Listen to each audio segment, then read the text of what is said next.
For RCR TV, I'm Sean Kinney, and welcome to Wi-Fi This Week. And I'm Martha DeGrasse. We have news ahead this week from Qualcomm, Alcatel-Lucent, Ericsson, and the U.S. Congress, all on Wi-Fi, all ahead on Wi-Fi This Week. Telecom Careers, the #1 global telecom and wireless job board, telecomcareers.com. The U.S. Congress is set to consider legislation that would open up more spectrum for Wi-Fi. The Wi-Fi Innovation Act would direct the FCC to study the feasibility of using the upper band of the 5 gigahertz spectrum for Wi-Fi. That's right. Senators Marco Rubio and Cory Booker have introduced the bill, and there's a companion piece of legislation in the House of Representatives. The Wi-Fi Innovation Act was introduced in the last Congress but did not become law. That's right. The bill does face some major opposition from the auto industry. Automakers want to use that same spectrum for wireless safety systems, and they're worried that other connected devices could interfere. Yeah, definitely a potential safety issue when you talk about these automotive applications. Another big Wi-Fi story we've been following this week, Ericsson and chipmaker Qualcomm invited a number of major carriers into their labs to demonstrate the progress they've made with LTE-U. That's right, that's LTE operating in the same unlicensed spectrum that Wi-Fi already uses. As you can imagine, some of the advocates of Wi-Fi offload for carriers are not too excited about this technology. We asked analyst Klaus Hedding for his thoughts on this a few days ago. It's going to be very, very difficult for the IEEE and the 3GPP to come together and agree on something that works. It's not so much a technical issue, it's more that I can't imagine any part of the Wi-Fi industry that would want to align their standards to 3GPP, who are clearly interested in getting into the unlicensed band, where Wi-Fi is doing extremely well, thank you, without them, right? So there would be no incentive for Wi-Fi vendors, to go that route, right? The other thing I think is probably that, so that's the sort of organizational structural thing, right? The other thing I think is probably the more important reason is that simply the economics of it. These LTE-U or license assist units, small cells, are not going to come down in price anywhere close to a carrier-grade Wi-Fi access point. So I kind of tend to think they're trying to fix the problem for which we already have a solution and trying to sort of move into the unlicensed bands because everybody wants band. I don't think it's going to work very well. I don't think the Wi-Fi industry is going to want it. Of course not. And I don't think the economics. Yeah, time's definitely going to tell when it comes to LTE-U, Martha, but I will say there is a lot of research and development that's going into that technology, and I think T-Mobile, from the carrier end, plans to deploy LTE-U as soon as it's market ready. Yeah, I think they have said that. Let's turn our attention now to Alcatel-Lucent. The company launched its newest outdoor small cell this week, supports both LTE and Wi-Fi. And it's interesting when you look at what Alcatel-Lucent's doing in this area. The company really has tried to be a pioneer, especially in the area of outdoor small cells. They're partnering with a lot of the players that control or own the real estate where small cell deployments make sense. Okay. People that own public space or even billboard companies. So we're going to take a look now at an interview that we did with Alcatel-Lucent. Back when RCR Wireless News, I'm Martha DeGrasse, and I'm here today with Mike Schabel. He is a VP at Alcatel-Lucent, and he's the head of the Small Cells Business Unit. Mike, thanks a lot for making the time today. It's great to be here. Thank you. So we are here at Small Cells America, and Alcatel-Lucent has just announced a database for operators to expedite small cell deployment. Mike, can you tell us a little bit about it? Sure. What we announced is what we call our MetroCell Express Site Certification Program. It has two really important components. Number one, we're recognizing that operators are struggling to accelerate and speed their time to deployment on small cells. So our fundamental goal is sites on air. Accelerate sites on air. The way we're doing that is pulling together all the new, what I call non-tower ecosystem partners. They're advertising companies, they own infrastructure, street furniture, backhaul, and installers. Number one, what we're doing is training all of them to be deployers of carrier-grade equipment. So generally the folks that are manning advertisements don't know anything about wireless yet, but they have the skill set. So we're training them to do that, number one. And then number two, in being in the program, we have access to all of their inventory and their assets. So we're able to cross then the street furniture assets with the backhaul assets and answer some very fundamental questions. Where's the site? What power solution do we have? What's the backhaul solution? And who's going to support that site? When we've answered those questions, we qualify them as a small cell site and then put that in the database and make that available for operators to leverage. That way we have a very simple, standardized solution that operators can leverage to accelerate their time to market on small cell deployment. And primarily outdoor? This is an outdoor model. That's right. There's certainly a different set of challenges for indoor, a different set of challenges for residential. We have a lot of history there and bespoke programs, but the outdoor, I think, is the new sort of tricky one. It's like a macro but non-tower, so we need to really address the new sites we're dealing with. Yeah, can you talk a little bit about some of the backhaul solutions that you're identifying? Sure. Alcatel-Lucent is really has been for many, many years a leader in backhaul, DSL, fiber, DSL with vectoring is a recent solution we brought to market, microwave and the like. So what we find is that we call it any backhaul. We have an organic portfolio that can support just about any type of backhaul an operator may need to use, whether it's a localized fiber, whether it's a short hop using some Wi-Fi, for example, Wi-Fi 5 gig backhaul ad hoc mesh. We have that working.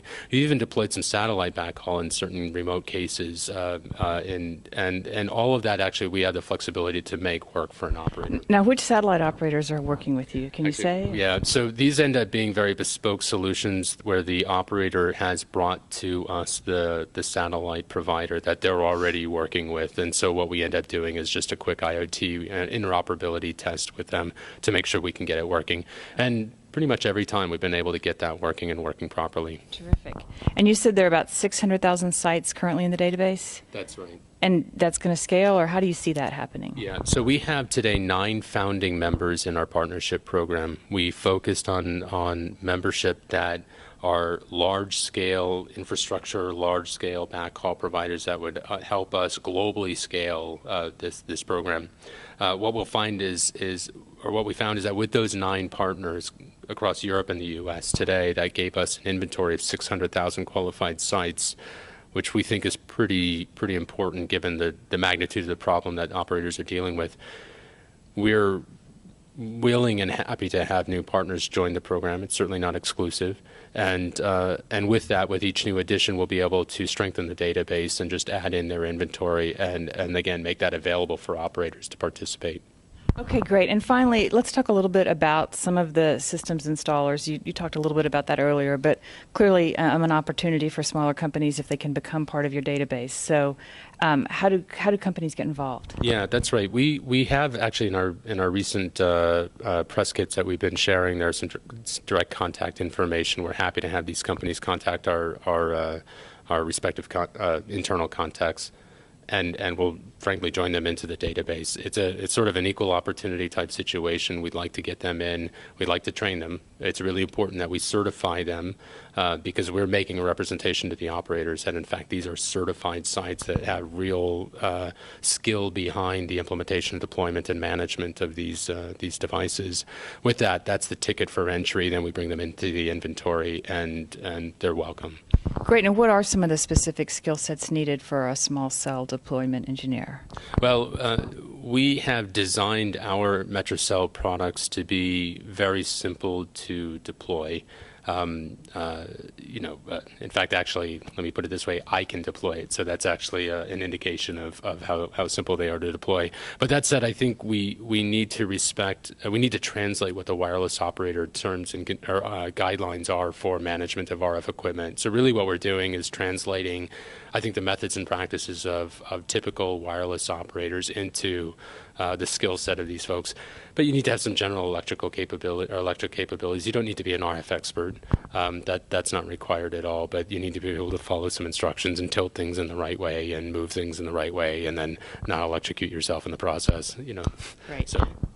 Okay, last question. Clearly, Alcatel-Lucent is emerging as a leader in this space. Who do you see as your top competitor in small cells? Yeah, thank you for that, by the way. We're working hard as a team to help develop this market. Competitor, I would say almost partner. We find that there's a lot of important innovations that need to happen in this industry. That's not going to happen with one company, and we're really appreciating the work that other companies are doing in this space. If I go down and segment the metro versus the indoor versus the residential, in fact, actually, there are very different types of companies playing in each space. I find that the traditional macro wireless players or vendors are participating first as the first entrance in the metro space. In the indoor, you have a variety of companies really born out of startups and now being acquired. Spider Cloud is out there. Ubiquitous, now Cisco, is out there. A number of companies like that bringing great innovations, great ideas to the market, and we see them in the competitive space all the time. And then indoor, we see a lot of companies like IP Access and a number of Sagicom with Node H. All great companies. Are all doing great work, and I think with the body of us vendors really working hard together, we're going to help grow this market. Okay, great. Mike Schabel, anything else you'd like to add? Well, just thank you for your time. I appreciate this. Thank you. Yeah, it's interesting that he mentioned Wi-Fi as one of the backhaul alternatives the company is exploring, and unrelated, it's also interesting that we chose to use the yellow filter on that video, but moving on. No, yeah, I'll take the heat. I was the camera operator there. Yeah, it is interesting. Wi-Fi backhaul is a topic we hope to explore in a future show. Right now, we want to take a minute to share a little feedback from our last show on voice over Wi-Fi. Yeah, that's right. That was a great show. We got some emails after we put it up. One of them was from Richard Lerner at Verizon. He wrote to share several observations. He notes that voice over Wi-Fi in a single subnet is fairly well understood, but that office environments usually involve multiple subnets.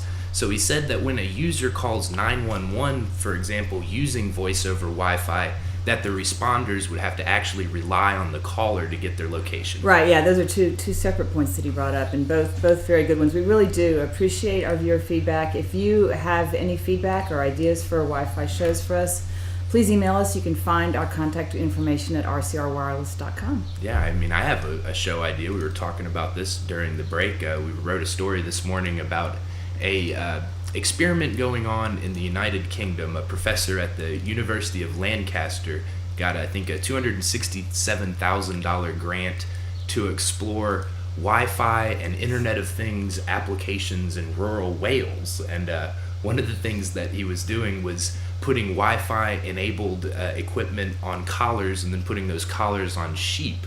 And so the primary thrust of this is it would let a farmer use his smartphone to kind of get an idea of where his livestock are in their grazing patterns, but it also would allow you to use that collar to beam a Wi-Fi signal. So I guess there's maybe an application there for increasing rural Wi-Fi coverage, but like I said, not the primary thrust. This is really more of an agricultural exploration of IoT and Wi-Fi. But hey, it's neat to see all of the different applications coming out. Yeah, so people driving by that see the sheep grazing could maybe try to connect and see what happens, right? Yeah, it reminds me a few years ago, we're filming this show from our Austin production center. That's where RCR Wireless is based, and Austin's famous for the South by Southwest Festival. It's a big interactive music film festival every year.